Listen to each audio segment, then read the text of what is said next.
जब हम नूह के जहाज की बात कहें, जब परमेश्वर ने जल प्रलय से दुनिया का न्याय किया, तो वह जहाज उद्धार का स्थान था।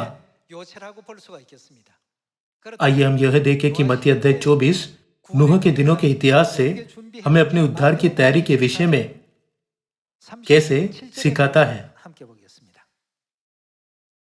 जैसे नूह के दिन थे, वैसे ही मनुष्य के पुत्र का आना भी होगा, क्योंकि जैसे जल प्रलय से पहले के दिनों में जिस दिन तक कि नूह जहाज पर न चढ़ा, उस दिन तक लोग खाते पीते थे और उनमें विवाह होते थे, और जब तक जल प्रलय आकर उन सबको बहा न ले गया, तब तक उनको कुछ भी मालूम न पड़ा। वैसे ही मनुष्य के पुत्र का आना भी होगा।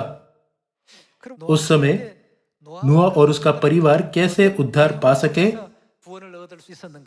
आइए हम उत्पत्ति अध्याय 6 पर जाकर इस बात को जाने।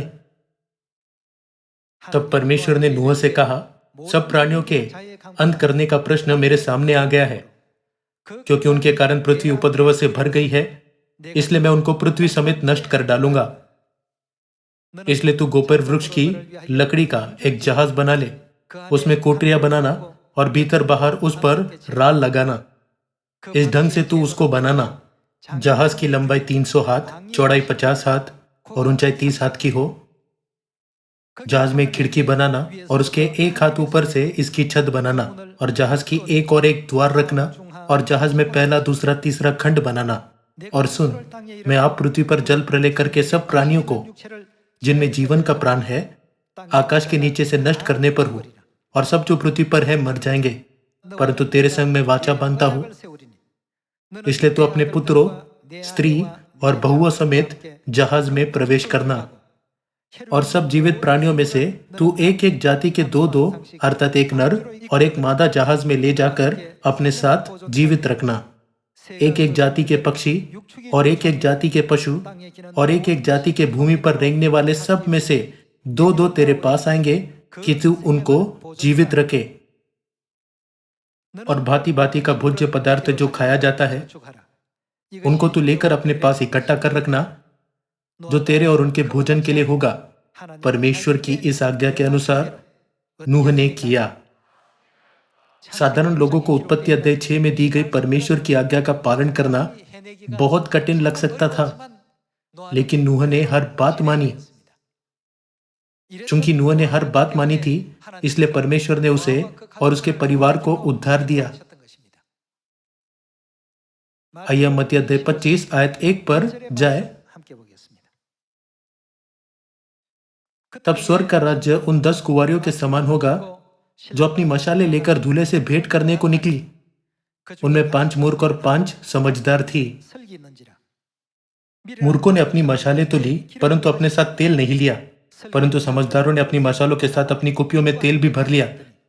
जब दूल्हे के आने में देर हुई तो वे सब ऊँघने लगी और सो गई। आधी रात को धूम मची, देखो दूल्हा आ रहा है, उसे भेंट करने के लिए चलो। तब वे सब कुंवारियां उठकर अपनी मशालें ठीक करने लगी, और मूर्खों ने समझदारों से कहा, अपने तेल में से कुछ हमें भी दो, क्योंकि हमारी मशालें बुझी जा रही है। परंतु समझदारों ने उत्तर दिया, कदाचित यह हमारे और तुम्हारे लिए पूरा न हो। भला तो यह है कि तुम बेचने वालों के पास जाकर अपने लिए मोल ले लो। जब वे मोल लेने को जा रही थी तो दूल्हा आ पहुंचा, और जो तैयार थी वे उसके साथ विवाह के घर में चली गई और द्वार बंद किया गया। इसके बाद वे दूसरी कुंवारियां भी आकर कहने लगी, हे स्वामी, हे स्वामी, हमारे लिए द्वार खोल दे। उसने उत्तर दिया, मैं तुमसे सच कहता हूं, मैं तुम्हें नहीं जानता। इसलिए जागते रहो, क्योंकि तुम न उस दिन को जानते हो न उस घड़ी को। 5 बुद्धिमान कुंवारियों ने वह सब कुछ किया जो परमेश्वर ने उन्हें करने की आज्ञा दी थी। हम सबों को पूरी तरह यह मानना चाहिए कि परमेश्वर के वचनों का पालन करना ही आत्मिक जहाज बनाना है। परमेश्वर हमसे ऐसा कुछ करने को कभी नहीं कहेंगे जिसे हम नहीं कर सकते। हमारा युग नूह के दिनों के जैसा है। उद्धार का तरीका जो परमेश्वर ने नूह को दिया था, इन दिनों में भी हमें दिया जाएगा।